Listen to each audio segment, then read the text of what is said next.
आपण बघूया त्रिविध कर्म. त्रिविध कर्म हे सुश्रुताचार्यांनी अग्रोपहरणीय अध्यायामध्ये सांगितलं आहे. सो कधी कधी असा क्वेश्चन येतो, अग्रोपहरणीय लिहा. अग्रोपहरणीय म्हणजेच त्रिविध कर्म. जे आपण शल्य कर्ममध्ये जे काही प्रोसिजर करतो ते आपण 3 पार्ट्समध्ये डिवाइड केलं आहे आणि ह्याला आपण म्हणतो त्रिविध कर्म.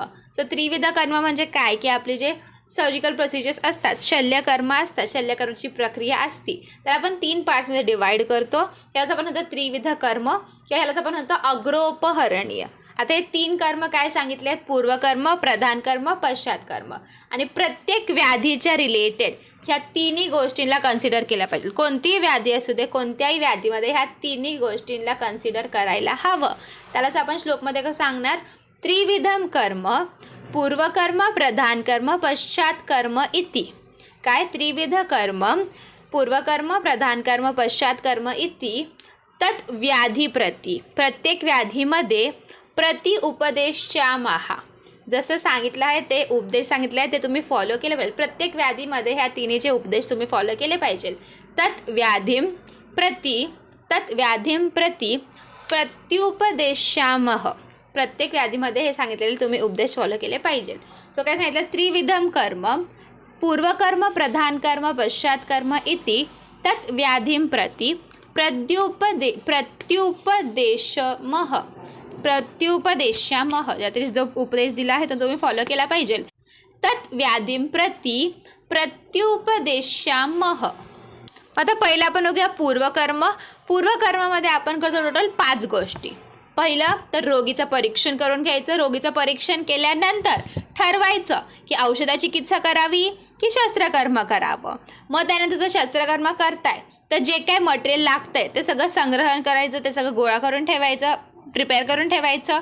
मग जे काय प्रिपेअर तुम्ही गोळा केले त्याला स्टेरिलाइज करायचं. सो 4th प्रोसिजर असते आपली निर्जीवाणुकरण. आणि 5th येते की आपण शस्त्रकर्माच्या आधी पेशंटला कसा आहार दिला पाहिजे. आता आपण एक एक करून बघू. पहिलं सांगितलंय रोगी परीक्षण.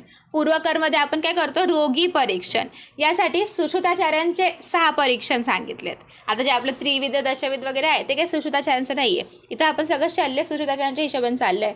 सो इथे 6 परीक्षांसाठी प्रोसिजर सांगितले, म्हणजेच षड परीक्षण सांगितलेत. 6 वेजनी कसं परीक्षण करू शकता आपण, श्रोत्र, नेत्र, नासिका, जिव्हा, त्वचा आणि प्रश्न.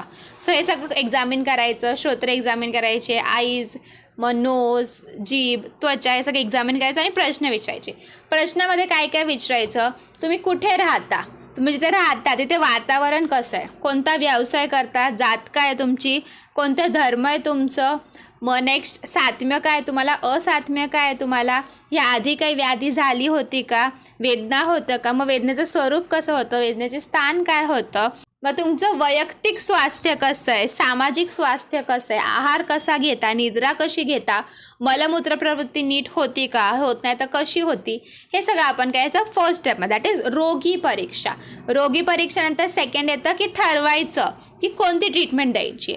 सेकंड स्टेपला आपण काय करतो, औषध चिकित्सा द्यायची की शस्त्रकर्म द्यायचं, ह्याचं डिसाईड करतो, ह्याचं योग्य चयन करतो. सो इथे काय सांगितलंय की जेव्हा औषधी चिकित्सा करून पण व्याधी बरा होत नाहीये अशा केसमध्ये मग आपण योग्य ते शस्त्रकर्म केलं पाहिजे. सो काय सांगितलंय, पहिले तुम्ही औषध चिकित्सा करा, तरी व्याधी बरा नाही झाल्या तर शस्त्रकर्म करा, हे आयडियल सांगितलंय. हे झालं आपलं डिसाईड करणे की काय करायचं आहे. मग त्यानंतर आता जे काही शस्त्रकर्मासाठी लागणार आहे त्याचा संभार संग्रह करा. मटेरियल जे काही लागणार आहे ते सगळं कलेक्ट करा. यामध्ये मेन म्हणजे सर्जरीसाठी काय लागेल, यंत्र लागेल, शस्त्र लागेल, क्षार लागेल, मग अग्निकर्म करायचं असेल तर शलाका लागेल, माझं रक्तमोक्षण करायचं झालं तर शृंग, जलौका, अलाबू हे पण लिहा. मग अजून काय लागेल, पिचू, पट्टबंधन, त्यानंतर औषधद्रव्य लागतील तिथे अप्लाय करायला, जर व्रण झालं असेल त्या अकॉर्डिंग. सो इथे आपण लिहिणार मधु, घृत, वसा, पेया, तेल, अजून तर्पण द्रव्य ठेवायची, कषाय, लेपन, कल्क, शीतोष्ण उदक, परत पात्र, ह्या सगळ्या गोष्टी कलेक्ट करून ठेवायच्या. ह्या स्वच्छ असाव्या आणि ह्या निर्जंतुक असाव्या. त्यानंतर अजून जो परिचारक तिथे आहे तो परिचारक बलवान असावा, स्थिर असावा आणि स्निग्ध स्वरूपाचा असावा. त्यानंतर 4th स्टेप सांगितले स्टेरिलायझेशन, दॅट इज निर्जीवाणुकरण. हे आपण जे स्टेरिलायझेशन चॅप्टरमध्ये वाचू तेच इथे लिहायचं. आता 5th स्टेप येते की शस्त्रकर्माच्या आधी कसा आहार विधान केला पाहिजे. यामध्ये सांगितले की शस्त्रकर्माच्या आधी नेहमी लघु आहार द्यावा आणि काही स्पेसिफिक व्याधी आहेत ज्यांचं शस्त्रकर्म करायचं असेल तर बिलकुल आहार द्यायचा नाही. यामध्ये येतं उदर, अर्श, अश्मरी, भगंदर, मुखरोग. या सगळ्या केसमध्ये ह्यांच्यामध्ये जर शस्त्रकर्म करायचं असेल तर पेशंटला काही खाऊ घालू नका. सर्जरीच्या आधी काहीच खाऊ घालायचं नाही. कशामध्ये? अर्श, अश्मरी, उदर, भगंदर आणि मुखरोग. आता आपण बघूया प्रधान कर्म. प्रधान कर्ममध्ये जे आपले अष्टविध शस्त्रकर्म आहेत ते लिहायचे. जे 8 आहेत. काय आहेत आपले 8? 6 भले वेडे, एक आहे विषारी सिंग. 6 भले वेडे. छेदन, भेदन, लेखन, वेदन. एक आहे एशन, आहरण, विषारी सिंग. वीवरून विस्रावन, मग सिंगवरून सीवन. हे पहिलं 8 लिहायचे तिथे. पहिलं तर थोडं प्रत्येकाच्या बाबतीत एक लाईन लिहायची. मग त्यानंतर सांगायचं तर हे शस्त्रकर्म तर झालं. त्यावेळेस काय प्रिकॉशन्स घेतले पाहिजेत. सो पहिलं लिहायचं शस्त्रकर्माच्या वेळी आपण काय सावधानी पाळली पाहिजे. त्यात काय पहिलं सांगितलं आहे, जे आपले शस्त्र असतात ते तीक्ष्ण धारवाले असतात. परत क्षार, अग्निकर्म हे फार घातक असू शकतं. सो एकदम नीट सावधानीपूर्वक प्रयोग केला पाहिजे आणि तुम्ही योग्य मनस्थितीत असाल तरच तुम्ही हे सगळे शस्त्रकर्म केले पाहिजेत. सो पहिले सांगितलं प्रिकॉशन्स की शस्त्र धारदार असतात, क्षार, अग्निकर्म फार घातक असतं. सो नीट सावधानीपूर्वक प्रयोग करा आणि तुम्ही योग्य मनस्थितीत असले पाहिजे हे सगळं परफॉर्म करण्यासाठी. आता नेक्स्ट इन्सिजनसाठी काही टिप्स सांगितलेत की प्रॉपर टेक्निक काय इन्सिजनसाठी. आता जेव्हा तुम्ही इन्सिजन घेता ना असं घासत नाही बसायचं. एकदाच असं एक डिरेक्ट इन्सिजन घ्यायचं, लगेच इन्सिजन घ्यायचं आणि ते लांब घ्यायचं शस्त्र. म्हणजे असं घासत नाही बसायचं. एकाच टाईमला एकच इन्सिजन घेऊन टाकायचं लगेच आणि ते शस्त्र काढून टाकायचं. नेक्स्ट सांगितलं डिरेक्शन ऑफ द इन्सिजन. आता जेव्हा आपण इन्सिजन घेतो आहे, जर पस साठला असेल ते पस काढण्यासाठी जे आपली केसांची डिरेक्शन आहे ना त्याच डिरेक्शनमध्ये शस्त्र यूज करायचं. म्हणजेच अनुलोम गतीने ते शस्त्र यूज करायचं. अनुलोम दिशेने ते शस्त्र यूज करायचं. काय सांगितलं इथे की जे आपल्याला पस काढायचं आहे, पस काढण्यासाठी आपण अनुलोम गतीने शस्त्र यूज करतो. आणि भेदन कोणत्या स्थानी करायचं हे कसं ठरवणार आपण? ज्या स्थानावर सगळे दोष आलेले आहेत, जिथं पुय साठला आहे, जसं एलिव्हेटेड पार्ट आहे तिथे आपण भेदन करायचं आणि मग पुय सगळं बाहेर काढायचं. सो दॅट पुया आत काहीच राहणार नाही. त्यासाठी प्रॉपर त्याच स्थानी भेदन करायचं. मग त्याने सांगितलं प्रतिभेदन. प्रतिभेदन म्हणजे काय? तुम्ही एक व्रण केलं आहे, एक भेदन केलं आहे, पण त्यातून सगळं ते व्रण प्रॉपरली शुद्ध होत नाही आहे. मग प्रॉपर डोकं वापरून अजून एक जवळच अजून एक व्रण फॉर्म करायचं, अजून एक भेदन करायचं. सो हे काय बघितलं आपण इन्सिजनसाठी काही टेक्निक्स. पहिलं तर बघितलं की लगेच वन गोमध्ये करायचं, मग अनुलोम गतीने, मग कुठे करायचं जिथे एलिव्हेटेड आहे, आणि मग जर गरज पडली तर प्रतिभेदन करायचं. आता नेक्स्ट सांगितलं की छेदनचे पण काही टाईप्स असतात. दॅट इज तुम्ही जे एक्सिजन करता त्याचे 3 टाईप्स सांगितले. तिर्यक छेदन, चंद्रमंडल आकार छेदन आणि अर्धचंद्र आकार छेदन. तिर्यक छेदन कुठे करतो आपण? वंक्षण, ओष्ठ, ललाट, शंख, भ्रू, दंत, मांस, कुक्षी ह्या ठिकाणी आपण तिर्यक छेदन करतो. मग एक सांगितले चंद्रमंडल आकार छेदन. हे आपण हस्त आणि पाद ह्या स्थानी चंद्रमंडल आकार छेदन करतो. मग अर्धचंद्र आकार छेदन हे आपण गुद आणि मेढ्रस्थानी करतो. आता हे स्पेसिफिक ठिकाणसाठी स्पेसिफिकच टाईपचं छेदन का सांगितलं आहे? कारण जर तुम्ही सांगितलेल्यानुसार नाही केलं तर चुकून तिथल्या सिरा आणि स्नायूमध्ये छेदन होऊ शकतं, ज्यामुळे खूप पीडा होईल. मग ते व्रण हील पण लवकर होणार नाही, त्याचं रोहन पण लवकर होणार नाही, तिथे मांस स्कंद फॉर्म होईल. त्यामुळे जे आपण छेदनचे टाईप सांगितले आहेत आणि ते कुठे स्पेसिफिक टाईप करायचं ते तुम्ही फॉलो केलं पाहिजे. सो आत्तापर्यंत काय बघितलं आपण? काय लिहिणार? प्रधान आलं. प्रधान कर्ममध्ये पहिलं 8 सगळे लिहायचे शस्त्रकर्म. मग प्रिकॉशन्स काय घ्यायचे, मग भेदनला काही टिप्स सांगायचे, छेदनला काही टिप्स सांगायचे. मग सांगायचं आता प्रोसिजरच्या वेळेस काय होणार? रक्त फ्लो होणार, रक्तस्राव होणार. सो तिथं मग रक्ताचं महत्त्व लिहायचं, रक्तस्तंभन लिहायचं. हे आपण जे रक्तस्तंभनवाले चॅप्टरमध्ये केलं तेच सगळं लिहायचं. स्टार्टिंगला सांगायचं रक्ताचं महत्त्व की रक्त हे आपल्या शरीराचा मूल आधार आहे, ते आपल्या शरीराचं धारण करतं, त्यामुळे त्याची रक्षा केली पाहिजे, नाही तर मग लगेच मृत्यू होऊ शकतो. सो त्यामुळे रक्ताची रक्षा करा. यासाठी आपल्याकडे आहेत 4 गोष्टी. काय काय होतं? चतुर्विधम यदे तद्धी रुधिरस्य निवारणम साधनम स्कंदनम चैव पाचनम दहनम तथा. सो ह्या 4 गोष्टी आहेत ज्या अतिरक्तस्रावामध्ये आपण वापरल्या पाहिजे तो रक्तस्राव थांबवण्यासाठी. हे सोडून अजून काय सांगितलं आहे की जे काही आत घुसलेलं शल्य आहे ते काढल्यानंतर जर त्या व्रणामधून रक्ताचा स्राव होत असेल तर रक्तस्तंभन चिकित्सा करावी. यासाठी स्वेदन करायचं, तिथं अग्नी आणि कोष्ण घृतनी स्वेदन करायचं, दहन कर्म करायचं.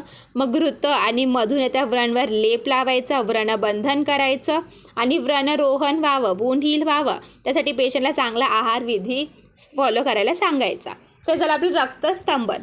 त्यानंतर आता सगळी प्रोसिजर तर केली, परत ते बंद करायला लागेल ना. सो लास्टला यायचं सीवन कर्म. सीवन कर्म इज क्लोजर ऑफ वुंड. आता सीवन कर्म करण्याआधी प्रॉपरली तिथे संशोधन करून घ्यायचं, क्लीन करून घ्यायचा अख्खा तो पार्ट. मग तिथं आतमध्ये त्या व्रणाच्या आतमध्ये धूळ आहे का, केस आहे का, नख आहे का, किंवा काही फॉरेन बॉडी आहे का ते बघायचं. जर असेल तर लगेच बाहेर काढून टाकायचं. जर तुम्ही बाहेर काढलं नाही ते तिथंच ठेवलं तर त्या व्रणाचा पाक होतो, तिथं पस फॉर्म होतं आणि तीव्र वेदना होते. सो सीवन करण्याआधी तिथलं शोधन करायचं, तिथं आत काही राहिलं असेल काढून टाकायचं. सो प्रधान कर्ममध्ये किती गोष्टी आपण घेतल्या? 6. त्यामध्ये पहिलं काय लिहायचं? अष्टविध शस्त्रकर्म. 8 नावं लिहायचे, प्रत्येकाची एक लाईन लिहायची. मग प्रिकॉशन्स काय घेणार? भेदनसाठी काही टिप्स, छेदनसाठी काही टिप्स, मग रक्त येईल म्हणून रक्तस्तंभन आणि सीवन कर्म. आता नेक्स्ट येतं आपलं पश्चात्कर्म. पश्चात्कर्ममध्ये ते 5 पॉईंट सांगितले आहेत. पहिलं तर सराउंडिंग कसं असावं, कसं वागावं त्या पर्सननी, मग सोबत कशी लोकं हवीत.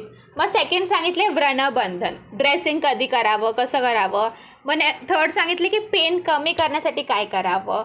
फोर्थ सांगितले धूपन करावं रेग्युलरली. आणि फिफ्थ की काय अवॉइड केलं पाहिजे. पहिलं आपण सांगितलेलं रोगीचं निवासस्थान कसं असावं. आता शस्त्रकर्म झाल्या पहिलं वॉर्डची व्यवस्था करावी. आता हे जे वॉर्ड आहे ते उत्तम भूमीवर असावं. मग त्याची जी वास्तू आहे ती एकदम उत्तम निपुण व्यक्तीद्वारा निर्मित असावी. मग नेक्स्ट सांगितलं की रोगीच्या जवळ त्याचे मित्र असावे, ज्यांचे विचार मिळते जुळते, जे प्रियभाषी आहेत. त्याच्यामुळे त्या रोगीचं मानसिक बल चांगलं होईल. मग नेक्स्ट सांगितलं त्या रोगींनी बिलकुल असं धूळ अशा हवेच्या ठिकाणी नाही जायचं, नाहीतर त्या व्रणाचं संक्रमण होईल. आणि जेव्हा पण तो रोगी उठतोय, बसतोय, कुक्षी साईड चेंज करतोय किंवा मग चालतोय, जोरात बोलतोय, तेव्हा त्यांनी त्या व्रणची रक्षा केली पाहिजे. सो हे सांगितलं रोगीचं निवास कसं असावं, त्यासोबत फ्रेंड्स कसे असावे, कुठे त्यांनी नाही जावं, मग त्यांनी त्या व्रणाची रक्षा करावी. मग नेक्स्ट सांगितलं व्रणबंधन. दॅट इज आता आपण ड्रेसिंग जे केलं आहे ते चेंज कधी करायचं. आता तुम्ही व्रणबंधन केलं, ड्रेसिंग केलं, त्यानंतर 3ऱ्या दिवशी ती पट्टी खोलायची. आता पट्टी खोलून तिथे कशाय द्रव्यांनी त्या व्रणचं शोधन करायचं आणि परत व्रणबंधन करायचं. घाई करायची नाही, लगेच आल्या 2ऱ्या दिवशी लगेच पट्टी खोलायची नाही. काय सांगितलंय तसंच करायचं. व्रणबंधन केल्याच्या 3ऱ्या दिवशी पट्टी खोलायची, मग कशाय द्रव्याने तिचं शोधन करून घ्यायचं. परत 3ऱ्या दिवसानंतर सगळ्या गोष्टींचा विचार करून व्रणचं रोहन होईल असा विचार करून मग कशाय, आलेप, व्रणबंधन, आहार विहार या सगळ्याची प्रॉपर व्यवस्था केली पाहिजे. आणि बुद्धिमान शल्य चिकित्सकने जे आपण पट्टी ओपन करायचं म्हणतोय ते ग्रीष्म, वर्षा आणि शरद या ऋतूंमध्ये 2ऱ्या दिवशी पट्टी खोलावी. आणि शिशिर, वसंत आणि हेमंत ह्या ऋतूमध्ये 3ऱ्या दिवशी पट्टी खोलावी. काय सांगितलं आहे? जे मधले 3 दिवस आहेत ग्रीष्म, वर्षा, शरद, त्या ऋतूंमध्ये 2ऱ्या दिवशी व्रणबंधन खोलावं. बाकीचे 3 आहेत त्या दिवशी 3ऱ्या दिवशी व्रणबंधन खोलावं. सो ड्रेसिंगच्या बाबतीत तर कळलं. काय सांगितलेलं की 3ऱ्या दिवशी खोलायचं, कशाय द्रव्यांनी शोधन करायचं, परत बांधायचं. मग त्यानंतर 3रा दिवस झाला त्यानंतर सगळ्या गोष्टींची विचार करून मग कशाय, आलेप, व्रणबंधन, आहार विहार सगळं योजन करायचं. आणि कधी 2ऱ्या दिवशी कधी 3ऱ्या दिवशी कळलंय डन. मग आता नेक्स्ट सांगितलंय शस्त्रकर्मामुळे फार वेदना होत असणार, त्या वेदनाचं शमन करण्यासाठी काय करावं? यष्टीमधून सिद्ध केलेलं घृत घ्यावं, कोष्ण स्वरूपामध्ये घ्यावं आणि त्याचं व्रणावर सिंचन करावे, त्यामुळे वेदनांचं लगेच शमन होतं. मग आता नेक्स्ट सांगितलंय व्रणधूपन. व्रणधूपनसाठी आपण वापरतो निंबपत्र, सरशप, घृत, लवण आणि दिवसातून 2 वेळा करायचं. हे असं 10 दिवस धूपन करायचं. ह्याच्यामुळे तिथल्या कृमींचा नाश होतो आणि कृमी तिथे त्याच्या संपर्कामध्ये पण येणार नाहीत. सो 4th काय सांगितलं? धूपन. पहिलं तर आपण सांगितलं की निवास वगैरे कसं असावं, फ्रेंड्स असावी. मग नेक्स्ट ड्रेसिंगच्या बाबतीत सांगितलं, मग पेन कमी करायला, मग धूपन.